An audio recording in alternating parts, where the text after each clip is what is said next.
राम राम राम सर्वेभ्यः स्वागतम. Welcome to chanting class 85 of Sriman Narayaniyam. We shall begin.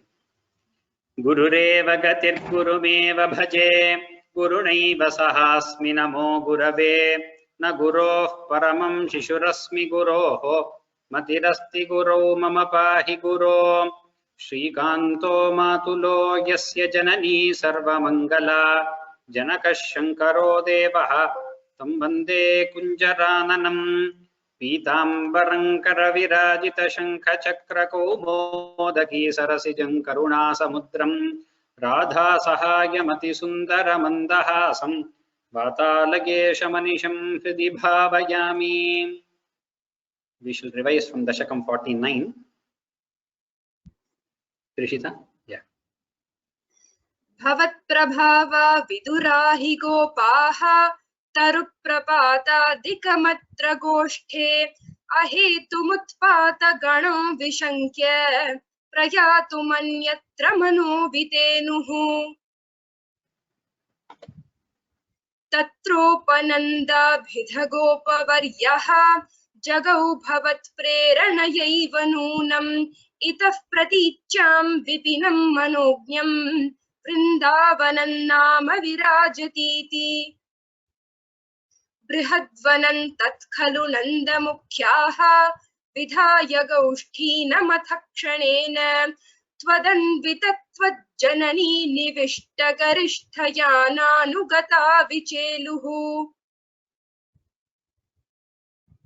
अनोमनोज्ञध्वनिधेनुपालीकुरप्रणादान्तरतो वधूभिः भवद्विनोदालपिताक्षराणि प्रपीयनाज्ञायतमार्गदैर्घ्यम्. निरीक्ष्य वृन्दावनमीश नन्दत्प्रसूनकुन्दप्रमुखद्रुमौघम् अमोदधाशाद्वलसान्द्रलक्ष्म्या हरिन्मणिकुट्टिमपुष्टशोभम्. नवाकनिर्व्यूढनिवासभेदेष्वशेषगोपेषु सुखासितेषु वनश्रियङ्गोपकिशोरपाली विमिश्रितः पर्यगलोकथास्त्वम्. अरालमार्गागतनिर्मलापाम् मरालकूजाकृतनर्मलापाम् निरन्तरस्मेरसरोजवक्त्राम् कलिन्दकन्यां समलोकयस्त्वम्. मयूरकेकाशतलोभनीयं मयूखमालाशबलं मणीनां विरिञ्चलोकस्पृशमुच्च शृङ्गैः गिरिञ्च गोवर्धनमैक्षथास्त्वम्. समन्ततो गोपकुमारकैस्त्वं समन्ततो यत्र वनान्तमागाः ततस्ततस्तां कुटिलामपश्यः कलिन्दजां राघवतीमिवैकाम्. तथा विधेऽस्मिन् विपिने पशव्ये समुत्सुको वत्सगणप्रचारे चरन् सरामोऽथ कुमारकैस्त्वं समीरगेहाधिपपाहि रोगात्. इति श्रीमन्नारायणीये वृंदावन प्रवेशन्नाम 59तमं दशकं समाप्तं. नारायणाखिल गुरो भगवन्नमस्ते.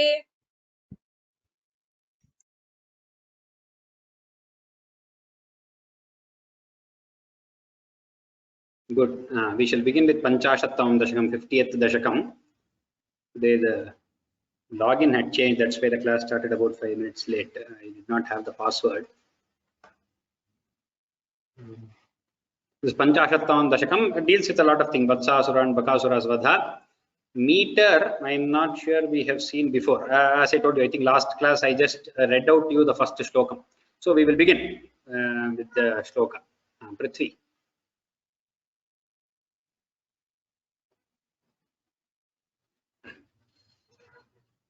तरल मधुकृत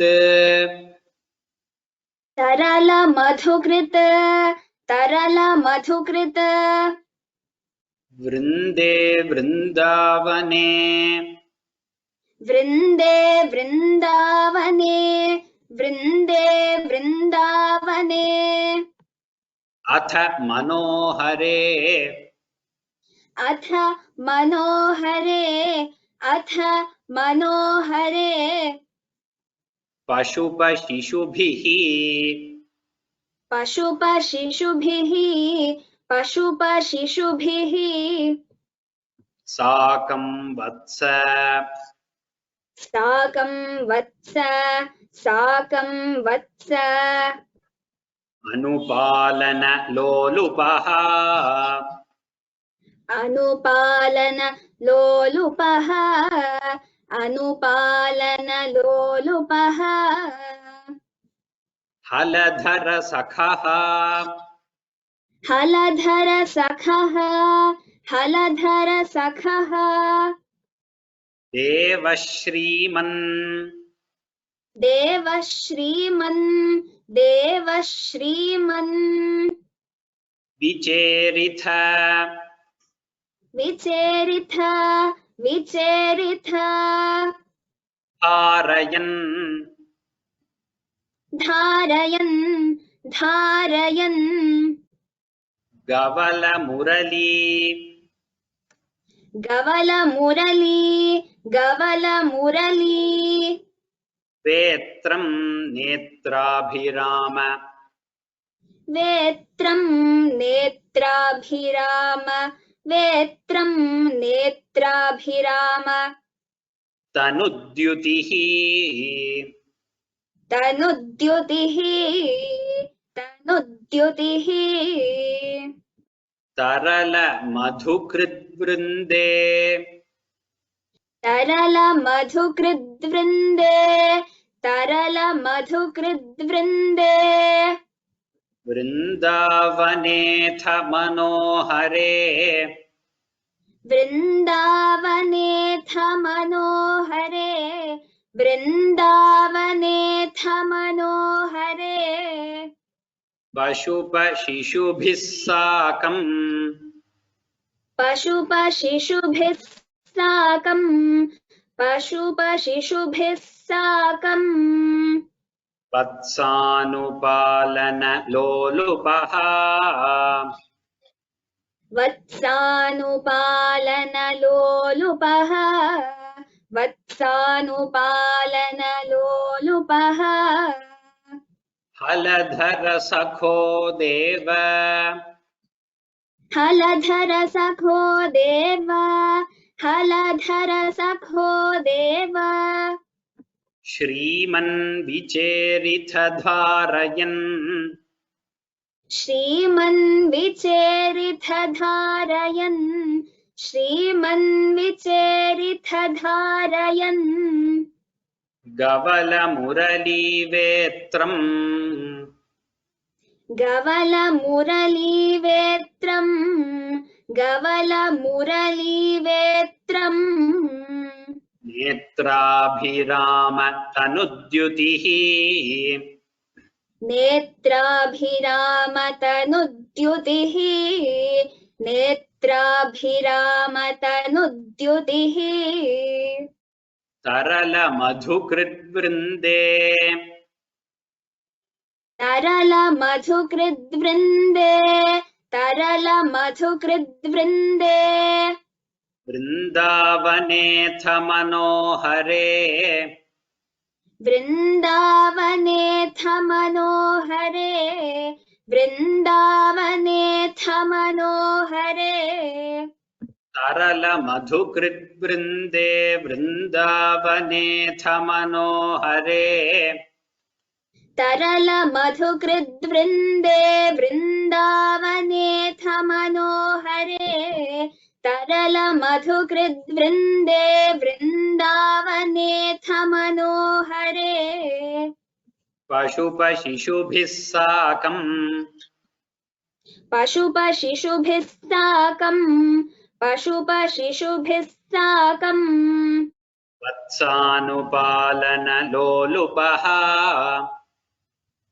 वत्सानुपालन लोलुपः वत्सानुपालन लोलुपः पशुपशिशुभिः साकं वत्सानुपालनलोलुपः पशुपशिशुभिः साकं वत्सानुपालनलोलुपः पशुपशिशुभिः साकं वत्सानुपालनलोलुपः हलधर सखो देव हलधर सखो देव हलधर सखो देव श्रीमन्विचेरिथ धारयन् श्रीमन्विचेरिथ धारयन् श्रीमन्विचेरिथ धारयन् हलधर सखो देव श्रीमन्विचेरिथ धारयन् हलधर सखो देव श्रीमन्विचेरिथ धारयन् हलधर सखो देव श्रीमन्विचेरिथ धारयन् गवलमुरलीवेत्रम् गवलमुरलीवेत्रम् गवलमुरलीवेत्रम् नेत्राभिरामतनुद्युतिः नेत्राभिरामतनुद्युतिः नेत्राभिरामतनुद्युतिः गवलमुरलीवेत्रम् नेत्राभिरामतनुद्युतिः गवलमुरलीवेत्रं नेत्राभिरामतनुद्युतिः गवलमुरलीवेत्रं नेत्राभिरामतनुद्युतिः तरलमधुकृद्वृन्दे वृन्दावनेथ मनोहरे पशुपशिशुभिः साकं वत्सानुपालनलोलुपः हलधर सखो देव श्रीमन्विचेरिथ धारयन् गवलमुरलीवेत्रं नेत्राभिरामतनुद्युतिः नेक्स्ट श्लोक अर्जुन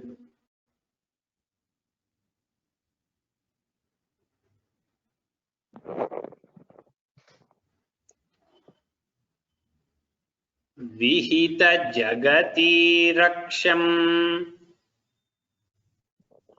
विहित जगति रक्षम् विहित जगति रक्षम् लक्ष्मीकराम्बुज लक्ष्मीकराम्बुज लक्ष्मीकराम्बुज लालितम् लालितं लालितं ददति चरणद्वन्द्वम् ददति चरणद्वन्द्वं ददति चरणद्वन्द्वं वृन्दावने वृन्दावने वृन्दावने त्वयि पावने त्वयि पावने त्वयि पावने किमिव न बभौ किमिव न बभौ किमिव न बभौ सम्पत्सम्पूरितम् सम्पत्सम्पूरितं सम्पत्सम्पूरितं तरुवल्लरी तरुवल्लरी तरुवल्लरी सलिलधरणी सलिलधरणी सलिलधरणी गोत्रक्षेत्रादिकम् गोत्रक्षेत्रादिकं गोत्रक्षेत्रादिकं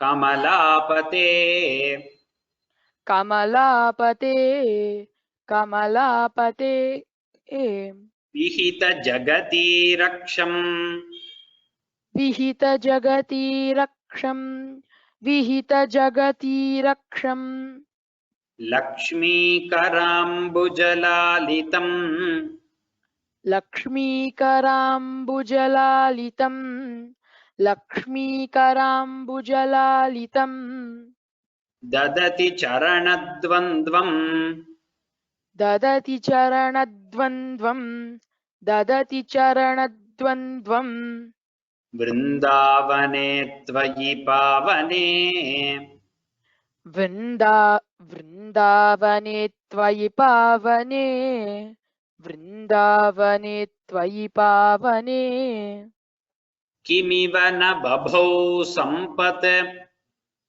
किमिव न बभौ सम्पत् किमिव न बभौ सम्पत् सम्पूरितन्तरुवल्लरी सम्पूरितन्तरुवल्लरी सम्पूरितन्तरुवल्लरी सलिलधरणी गोत्र सलिलधरणी गोत्र सलिलधरणी गोत्र क्षेत्रादिकं कमलापते क्षेत्रादिकं कमलापते क्षेत्रादिकं कमलापते विहितजगतीरक्षम् विहितजगतीरक्षं विहितजगतीरक्षं लक्ष्मीकराम्बुजलालितम् लक्ष्मीकराम्बुजलालितं लक्ष्मीकराम्बुजलालितं विहितजगतीरक्षम् लक्ष्मीकराम्बुजलालितम् विहितजगतीरक्षं विहितजगतीरक्षं लक्ष्मीकराम्बुजलालितं विहितजगतीरक्षं लक्ष्मीकराम्बुजलालितं ददति चरणद्वन्द्वम् ददति चरणद्वन्द्वं ददति चरणद्वन्द्वं वृन्दावने त्वयि पावने वृन्दावने त्वयि पावने वृन्दावने त्वयि पावने ददति चरणद्वन्द्वम् वृन्दावने त्वयि पावने ददति चरणद्वन्द्वं वृन्दावने त्वयि पावने ददति चरणद्वन्द्वं वृन्दावने त्वयि पावने किमिव न बभौ सम्पत्सम्पूरितम् किमिव न बभौ सम्पत्सम्पूरितं किमिव न बभौ सम्पत्सम्पूरितम् तरुवल्लरी सलिलधरणी गोत्रक्षेत्रादिकम् तरुवल्लरी सलिलधरणी गोत्रक्षेत्रादिकम्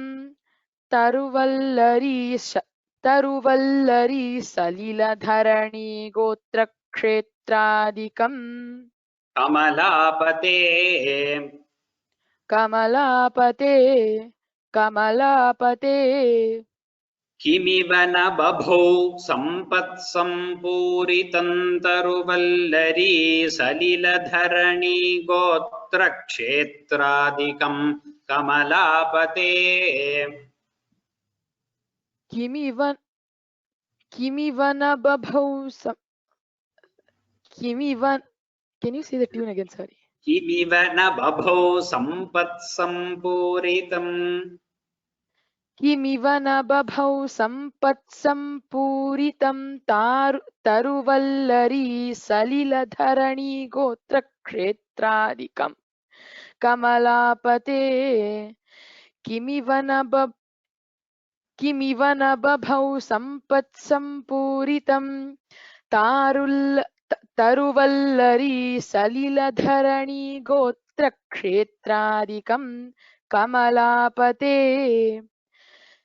विहितजगतीरक्षं लक्ष्मीकराम्बुजलालितं ददति चरणद्वन्द्वं वृन्दावने त्वयि पावने किमिव न बभौ सम्पत्सम्पूरितम् तरुवल्लरी सलिलधरणी गोत्रक्षेत्रादिकम् कमलापते. Good.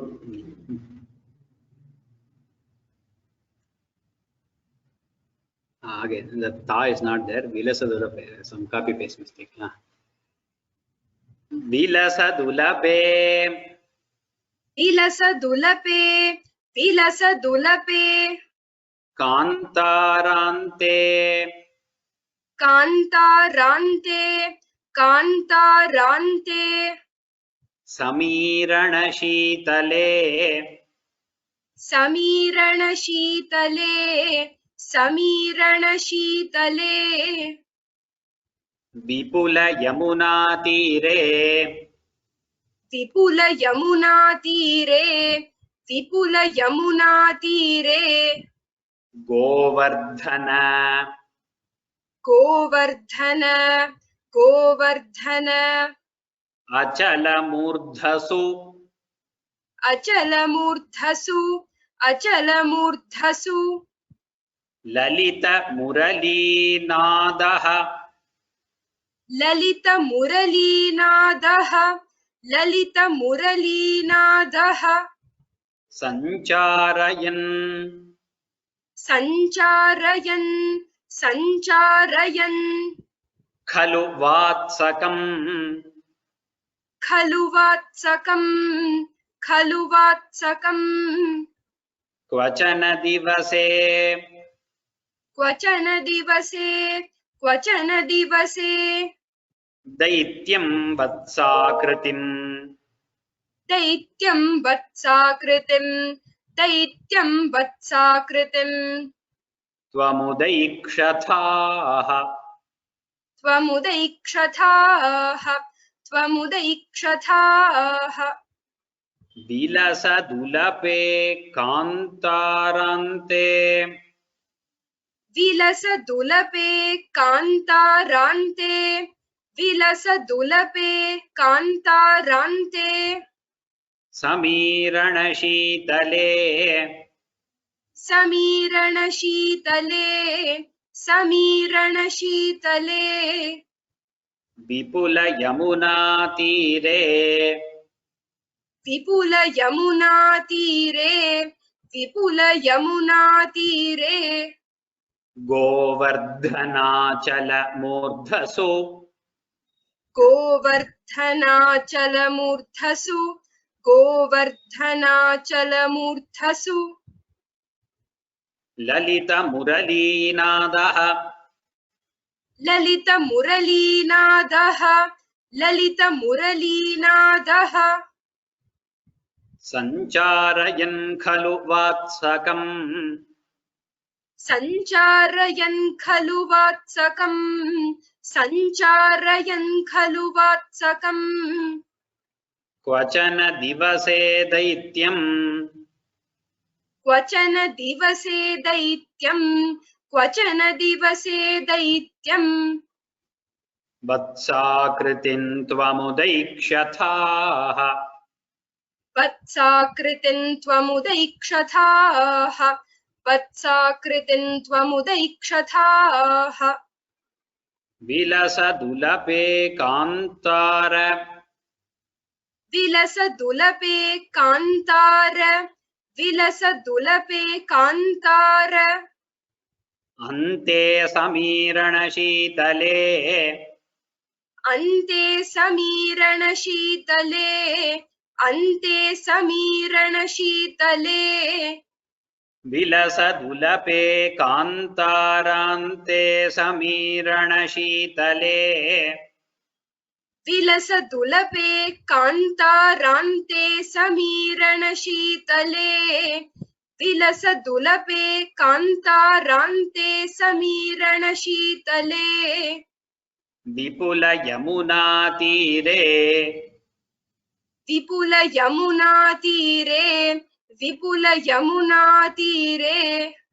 गोवर्धनाचलमूर्धसु गोवर्धनाचलमूर्धसु गोवर्धनाचलमूर्धसु विपुल यमुना तीरे गोवर्धनाचलमूर्धसु विपुल यमुना तीरे गोवर्धनाचलमूर्धसु विपुल यमुना तीरे गोवर्धनाचलमूर्धसु ललित मुरलीनादः ललित मुरलीनादः ललित मुरलीनादः सञ्चारयन् खलु वात्सकम् सञ्चारयन् खलु वात्सकम् सञ्चारयन् खलु वात्सकम् ललित मुरलीनादः सञ्चारयन् खलु वात्सकम्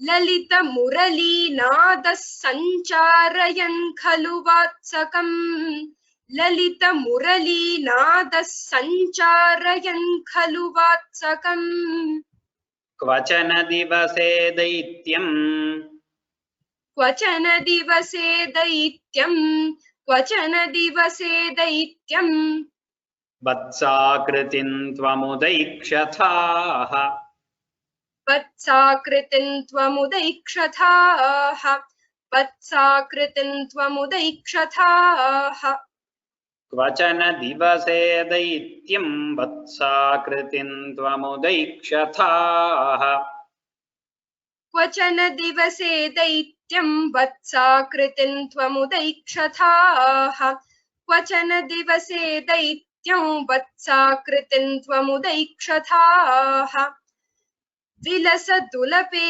कान्तारान्ते समीरणशीतले विपुल यमुना तीरे गोवर्धनाचलमूर्धसु ललित मुरलीनादः सञ्चारयन् खलु वात्सकम् क्वचन दिवसे दैत्यं वत्साकृतिं त्वमुदैक्षथाः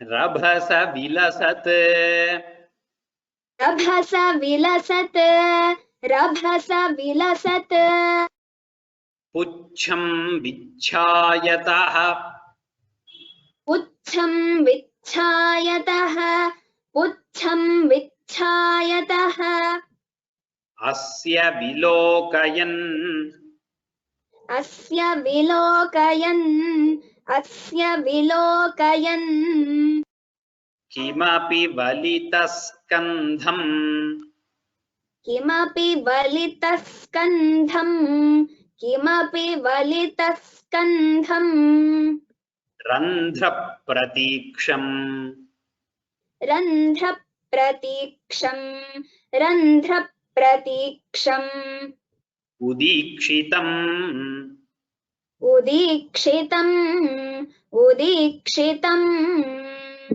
तमथ चरणे तमथ चरणे तमथ चरणे बिभ्रत् बिभ्रत बिभ्रत विभ्रामयन् बिभ्रामयन् बिभ्रामयन् मुहुरुच्चकैः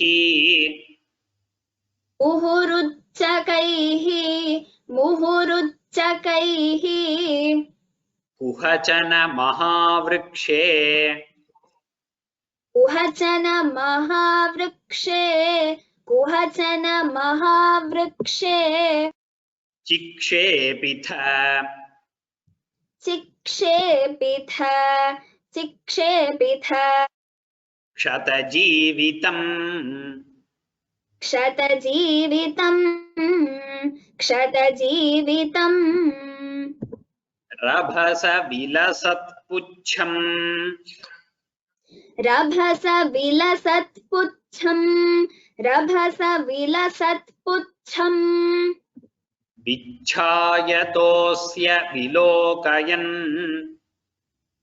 विच्छायतोऽस्य विलोकयन् विच्छायतोऽस्य विलोकयन् किमपि वलितस्कन्धम् किमपि वलितस्कन्धम् किमपि वलितस्कन्धम् रन्ध्र प्रतीक्षमुदीक्षितम् रन्ध्रप्रतीक्षमुदीक्षितम् रन्ध्रप्रतीक्षमुदीक्षितम् तमथ चरणे बिभ्रत् तमथ चरणे बिभ्रत् तमथ चरणे बिभ्रत् विभ्रामयन् मुहुरुच्चकैः बिभ्रामयन् मुहुरुच्चकैः बिभ्रामयन् मुहुरुच्चकैः कुहचन महावृक्षे कुहचन महावृक्षे कुहचन महावृक्षे चिक्षेपिथ क्षतजीवितम् चिक्षेपिथ क्षतजीवितम् चिक्षेपिथ क्षतजीवितम् रभस विलसत्पुच्छम् रभस विलसत्पुच्छम् रभस विलसत्पुच्छम् इच्छायतोऽस्य विलोकयन् विच्छायतोऽस्य विलोकयन् विच्छायतोऽस्य विलोकयन् रभस विलसत्पुच्छम् विच्छायतोऽस्य विलोकयन् रभस विलसत्पुच्छम् विच्छायतोऽस्य विलोकयन् रभस विलसत्पुच्छम् विच्छायतोऽस्य विलोकयन् किमपि वलितस्कन्धम्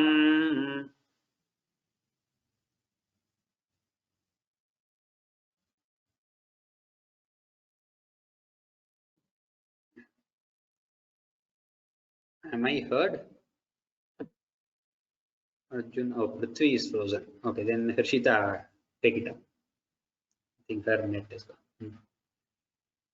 Kimapi valitaskantham किमपि वलितस्कन्धम् किमपि वलितस्कन्धम् रन्ध्र प्रतीक्षमुदीक्षितम् रन्ध्रप्रतीक्षमुदीक्षितम् रन्ध्रप्रतीक्षमुदीक्षितम् किमपि वलितस्कन्धं रन्ध्र प्रतीक्षमुदीक्षितम् किमपि वलितस्कन्धम् रन्ध्रप्रतीक्षमुदीक्षितम् किमपि वलितस्कन्धम् रन्ध्रप्रतीक्षमुदीक्षितम् तमथ चरणे बिभ्रत् तमथ चरणे बिभ्रत् तमथ चरणे बिभ्रत् बिभ्रामयन्मुहुरुच्चकैः विभ्रामयन्मुहुरुच्चकैः विभ्रामयन्मुहुरुच्चकैः तमथ चरणे बिभ्रत् बिभ्रामयन्मुहुरुच्चकैः तमथ चरणे बिभ्रत् विभ्रामयन्मुहुरुच्चकैः तमथ चरणे बिभ्रत् विभ्रामयन्मुहुरुच्चकैः कुहचन महावृक्षे कुहचन महावृक्षे कुहचन महावृक्षे चिक्षेपिथ क्षतजीवितम् चिक्षेपिथ क्षतजीवितम् चिक्षेपिथ क्षतजीवितम् कुहचन महावृक्षे चिक्षेपिथ क्षतजीवितम् कुहचन महावृक्षे चिक्षेपिथ क्षतजीवितम् कुहचन महावृक्षे चिक्षेपिथ क्षतजीवितम् रभस विलसत्पुच्छम् विच्छायतोऽस्य विलोकयन् किमपि वलितस्कन्धम् रन्ध्रप्रतीक्षमुदीक्षितम् तमथ चरणे बिभ्रत् विभ्रामयन्मुहुरुच्चकैः कुहचन महावृक्षे चिक्षेपिथ चिक्षेपिथ क्षतजीवितम्। Good. Next, Arjun.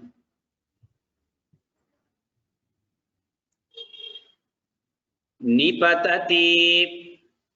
निपतति निपतति Mahaдаitye. महादैत्ये महादैत्ये Jatyaduratmani. जात्यादुरात्मनि जात्यादुरात्मनि Tatkshanam. तत्क्षणं तत्क्षणं Nipatana. निपतन निपतन Javakshunna. जवक्षुण्ण जवक्षुण्ण Shoniruha. क्षोणीरुह क्षोणीरुह Shatakanane. क्षतकानने क्षतकानने Divi parimilat. दिवि परिमिलत् दिवि परिमिलत् वृन्दारकाः. वृन्दारकाः वृन्दारकाः कुसुमोत्करैः. कुसुमोत्करैः कुसुमोत्करैः शिरसि भवतः. शिरसि भवतः शिरसि भवतः हर्षाद् वर्षन्ति. हर्षाद्वर्षन्ति हर्षाद्वर्षन्ति नाम तदाहरे. नाम तदाहरे नाम तदाहरे निपतति महादैत्ये. निपतति महादैत्ये निपतति महादैत्ये जात्यादुरात्मनि तत्क्षणम्. जात्यादुरात्मनि जात्यादुरात्मनि तत्क्षणम् जात्यादुरात्मनि तत्क्षणम् निपतन जवक्षुण्ण. निपतन जवक्षुण्ण निपतन जवक्षुण्ण क्षोणीरुह क्षतकानने. क्षोणीरुह क्षतकानने क्षोणीरुह क्षतकानने दिवि परिमिलद्वृन्दाः. दिवि परिमिलद्वृन्दाः दिवि परिमिलद्वृन्दाः वृन्दारकाः कुसुमोत्करैः. वृन्दारकाः कुसुमोत्करैः वृन्दारकाः कुसुमोत्करैः शिरसि भवतो हर्षात्. शिरसि भवतो हर्षात् शिरसि भवतो हर्षात् वर्षन्ति नाम तदाहरे. वर्षन्ति नाम तदाहरे वर्षन्ति नाम तदाहरे निपतति महादैत्ये. निपतति महादैत्ये निपतति महादैत्ये जात्यादुरात्मनि तत्क्षणम्. जात्यादुरात्मनि तत्क्षणम् जात्यादुरात्मनि तत्क्षणम् निपतति महादैत्ये जात्यादुरात्मनि तत्क्षणम्. निपतति महादैत्ये जात्यादुरात्मनि तत्क्षणम् निपतति महादैत्ये जात्यादुरात्मनि तत्क्षणम् निपतन जवक्षुण्ण. निपतन जवक्षुण्ण निपतनजवक्षुण्ण क्षोणीरुह क्षतकानने क्षोणीरुहक्षतकानने क्षोणीरुहक्षतकानने निपतनजवक्षुण्ण क्षोणीरुह क्षतकानने निपतनजवक्षुण्ण निपतनजवक्षुण्ण क्षोणीरुहक्षतकानने निपतनजवक्षुण्ण क्षोणीरुहक्षतकानने दिवि परिमिलद्वृन्दाः दिवि परिमिलद्वृन्दाः दिवि परिमिलद्वृन्दाः वृन्दारकाः कुसुमोत्करैः वृन्दारकाः कुसुमोत्करैः वृन्दारकाः कुसुमोत्करैः दिवि परिमिलद्वृन्दारकाः कुसुमोत्करैः दिवि परिमिलद्वृन्दारकाः कुसुमोत्करैः दिवि परिमिलद्वृन्दारकाः कुसुमोत्करैः शिरसि भवतो हर्षात् शिरसि भवतो हर्षात् शिरसि भवतो हर्षात् वर्षन्ति नाम तदा हरे वर्षन्ति नाम तदा हरे वर्षन्ति नाम तदा हरे शिरसि भवतो हर्षाद् वर्षन्ति नाम तदा हरे शिरसि भवतो हर्षात् वर्षन्ति नाम तदा हरे शिरसि भवतो हर्षात् वर्षन्ति नाम तदा हरे निपतति महादैत्ये जात्या दुरात्मनि तत्क्षणम् निपतनजवक्षुण्ण क्षोणीरुहक्षतकानने दिवि परिमिलद्वृन्दारकाः कुसुमोत्करैः शिरसि भवतो हर्षात् वर्षन्ति नाम तदा हरे नेक्स्ट पृथ्वी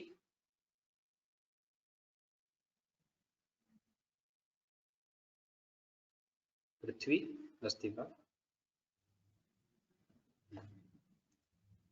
सुरभिलतमा सुरभिलतमा सुरभिलतमा मूर्धन्यूर्ध्वम् मूर्धन्यूर्ध्वम् मूर्धन्यूर्ध्वम् कुतः कुसुमावली कुतः कुसुमावली कुतः कुसुमावली निपतति निपतति निपतति तवेत्युक्तः तवेत्युक्तः तवेत्युक्तः बालैः सहेलम् बालैः सहेलम् बालैः सहेलम् उदैरयः उदैरयः उदैरयः झटिति दनुज झटिति दनुज झटिति दनुज क्षेपेणोर्ध्वम् क्षेपेणोर्ध्वम् क्षेपेणोर्ध्वम् गतस्तरुमण्डलात् गतस्तरुमण्डलात् गतस्तरुमण्डलात् कुसुमनिकरः कुसुमनिकरः कुसुमनिकरः सोऽयन्नूनम् सोऽयन्नूनम् सोऽयन्नूनम् समेति शनैरिति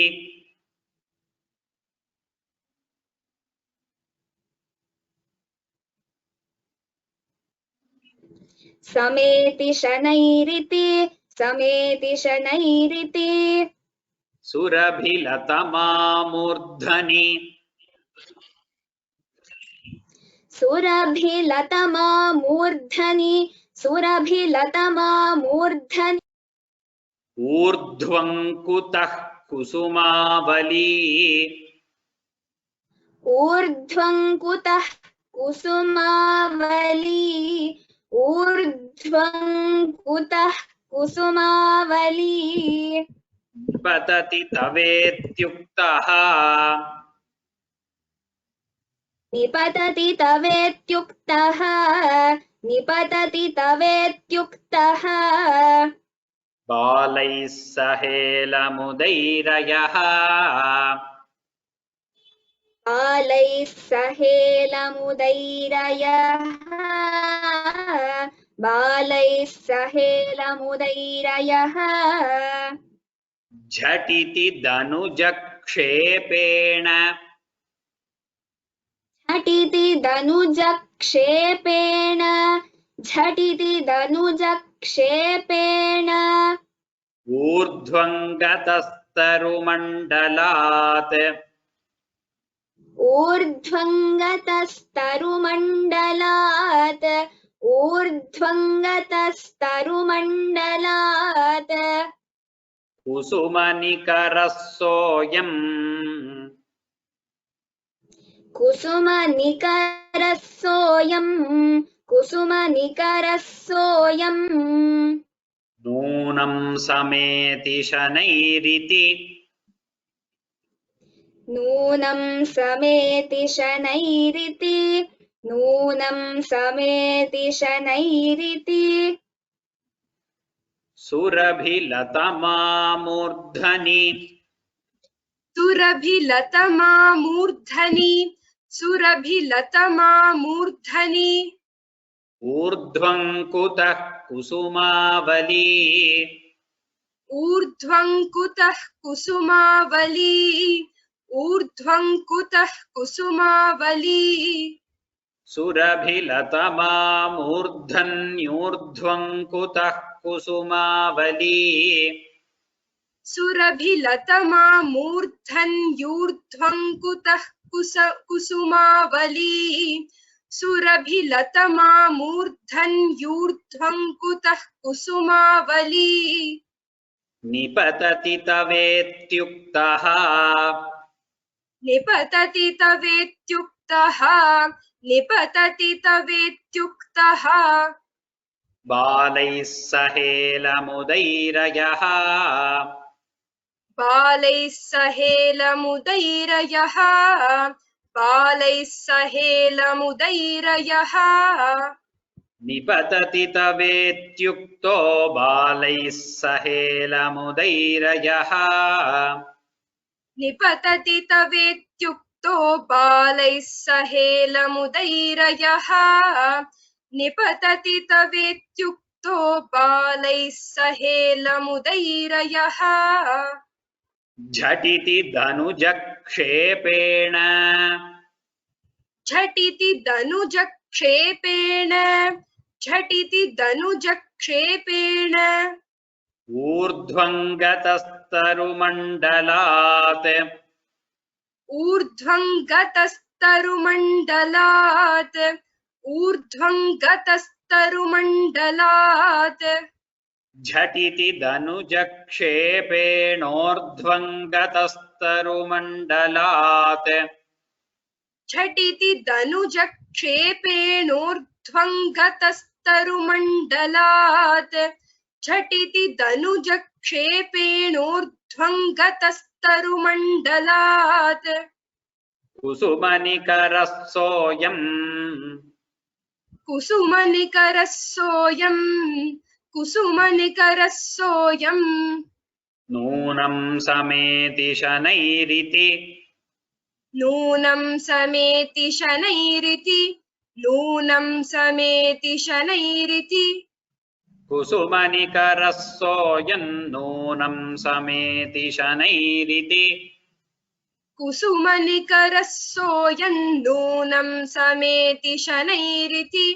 कुसुमनिकरः सोऽयं नूनं समेति शनैरिति सुरभिलतमामूर्धन्यूर्ध्वं कुतः कुसुमावली निपतति तवेत्युक्तो बालैः सहेलमुदैरयः झटिति धनुजक्षेपेणोर्ध्वं गतस्तरुमण्डलात् कुसुमनिकरः सोऽयं नूनं समेति शनैरिति.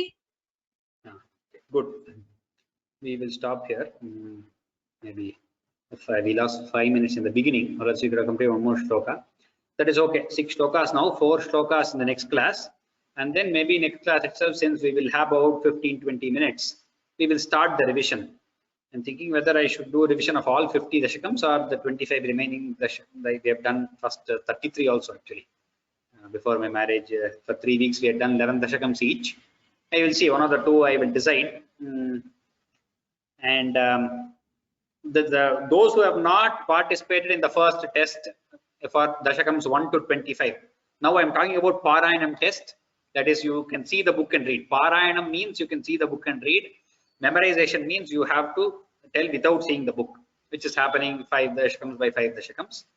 The Parayanam test, the mail has not been sent out. There are many requests asking whether the mail has been sent out. No, the mail has not been sent out. They will be sent out not even this week, only after a couple of weeks, because next week again we have few shlokas to complete, and then there are revisions for a couple of weeks at least. So during that time the mail will be sent out. So do not worry, the mail has not been sent out, and it will be in the around the second week of December. So those who have not taken the first test from dashakams 1 to 25 may take it this time. So you can take 2 slots. The slots and all the Google forms will come, so you will know how to take it. So you will be put in 2 different slots. You will be put. Those who have taken 1 to 25 need not take again. There is no point. It's okay. So 26 to 50, if you take, that is enough. So it will be that from 26 to 50 is the main test now. And you cannot take only 1 to 25. If you want to do, try to take 26 to 50 also. If you have joined newly, you can take only 26 to 50. Or if you want to make up the previous dashakams, anyway, since it is reading, you can read and listen, and then you can read the whole thing. So, and that is what it is, 1 to 50. You can ask the doubts after I finish chanting these first 6 shlokas, if there is any. So from next week, we will finish these 4 shlokas and then start off with the revision. Yeah. So I will put some revision schedule, and then we will begin with that. Now I will repeat these 6 slokams, and then we can take some questions from everyone. Tarala madhukrit vrinde vrindavanetha manohare Pashupashishubhis sakam vatsanupalana lolupaha Aladhara sakho deva shriman vicheritha dharayam Gavala murali vetran netrabhiramatanudhyutihi Vihita jagati rakshan lakshmi karambujalitam Dadati charanadvandvam vrindavane tvayi pavane Kimiva nababhau sampat sampuritantaruvallari Saliladharani gotra kshetradikam kamalapate Vilasadulape kantarante samirana shitale Vipula yamuna tire govardhana chalamurdhasu Lalita murali nadas sancharayan khalu vatsakam Kvachana divase daityam vatsakritin tvamudaikshathaha Rabhasa vilasat puchham vichhayatosya vilokayan Kimapi valitaskandham randhra pratikshamudikshitam तमथ चरणे बिभ्रामयन् मुहुरुच्चकैः कुहचन महावृक्षे चिक्षेपितः क्षतजीवितम् निपतति महादैत्ये जात्या दुरात्मनि तत्क्षणम् निपतनजवक्षुण्णः क्षोणीरुह क्षतकानने दिवि परिमिलद्वृन्दारकाः कुसुमोत्करैः शिरसि भवतो हर्षाद् वर्षन्ति नाम तदा हरे सुरभिलतमा मूर्धन्यूर्ध्वं कुतः कुसुमावली निपतति तवेत्युक्तो बालैः सहेलमुदैरयः झटिति धनुजक्षेपेणोर्ध्वं गतस्तरुमण्डलात् कुसुमनिकरः सोऽयं नूनं समेति शनैरिति. So that is that. Audience can raise their hands for questions.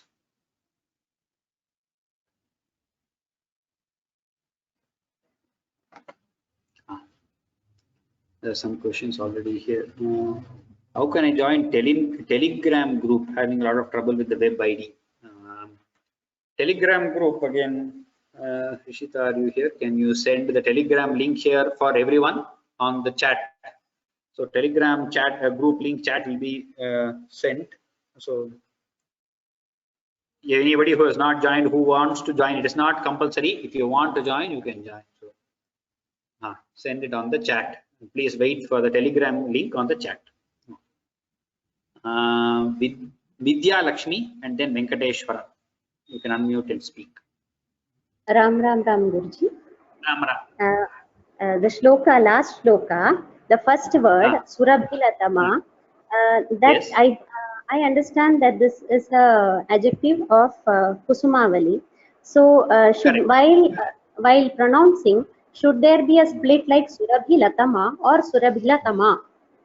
Surabhilatama only. It is there is no split there because it is one single pada. Only because the raga it feels like Surabhilatama. No, it is one single pada. So Surabhilatama. Okay, that tune should be Surabhilatama Murdhanyurdhvam. Yes. Dhanyavadaha. Dhanyavadaha. Venkateshwara. Namaskaram, sir.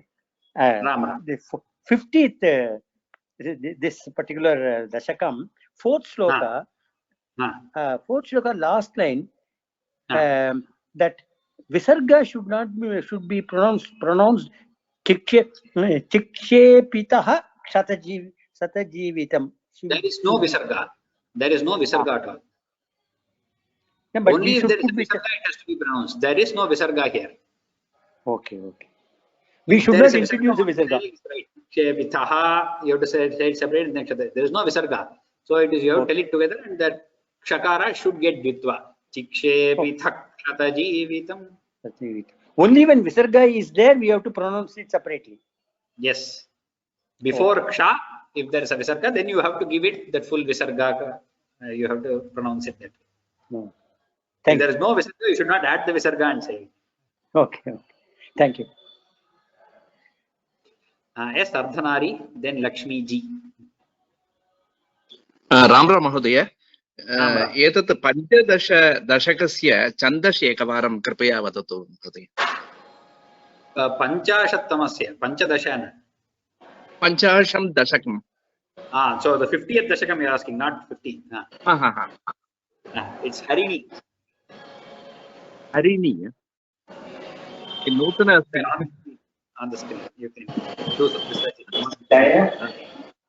धन्यवादः महोदय. धन्यवाद. Lakshmi ji. Then Jyotishan.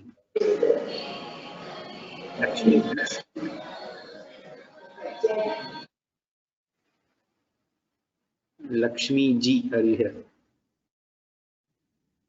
Okay, Jyotishanai. Ram Guruji. Dashakam 50, third sloka, third line, in my book, the Shastri book, there is a break in your script. It is one word, but here it is a break. Lalita Murali Nadaha. I mean, there is a. So is it one word? No, it is 2 words. That is why when I split it, it said Murali Nadaha only I said. Those are 2 words. When the Sandhi, it is a Sandhi. It is not a Samasta Pada. So you can split and say Murali Nadaha Sancharayan. But we have been saying, we are telling the lines together. So when you say it together, it is Murali Nadas Sancharayan. That's all. Okay. So both, and the same thing follows for the Sloka 6 in the 4th line. Kusuma Nikara Hurt. Here also it is that Kusuma same thing. Nikaraha. Yes, Yeah. yes. So it's the same. So it is okay if by mistake you say Nikaraha. Yeah, it is okay. Okay. Thank you, Guruji. Lakshmi ji, yes. Namaste Guruji. In 58th Namaste. Dashakam, second sloka, Sampatsam Little louder. Puritam, Not able to hear. Sampatsam Puritam or Sampatsam Sampuritam. Sampat Sampuritam, that's all. Sampat Sampuritam. Sampat Sampuritam. That's Thank you. Panchanadam Mahodaya. Can you hear me? Yes. The question,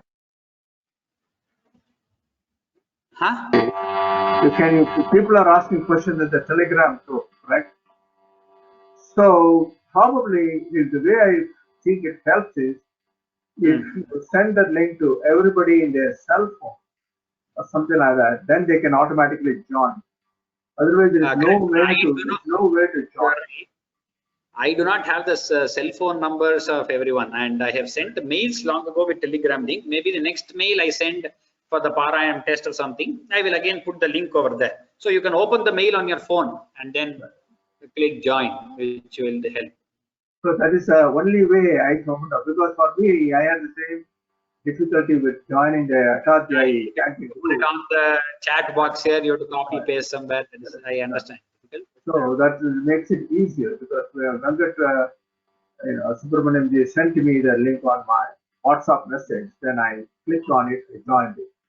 So I think it is more of a technical issue. It's not part of our language, but I think that will help. Because everybody doesn't know how to join because of the fact the link is in somewhere else. I understand. So I will put it in my next mail. I will again give the Telegram group link below, so you can open the mail on the phone and then just click it. Then it's easier.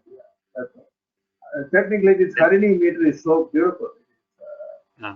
Every voice he has put it in, and then the way it moves around, everything is nice. But the question is, Sunday is optional. However, if you make it mandatory, it sounds better when you say the words.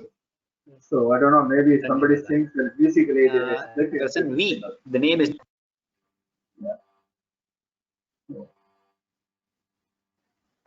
Can you hear me? Because suddenly we got Ram. Yeah, I can hear you now. Yeah, in between it got cut, so I thought. Dhanyawad. Very nice. Thank you, Ram. V, a person named just V dot is the name. Can you unmute yourself and speak? Yeah, Ram Guruji. Okay. I am Shivaraman. Ram. The Devanagari script up to 46 Dashakam only has been uploaded. If up to 50th Dashakam, if the Devanagari script is uploaded, that would be nice. Okay.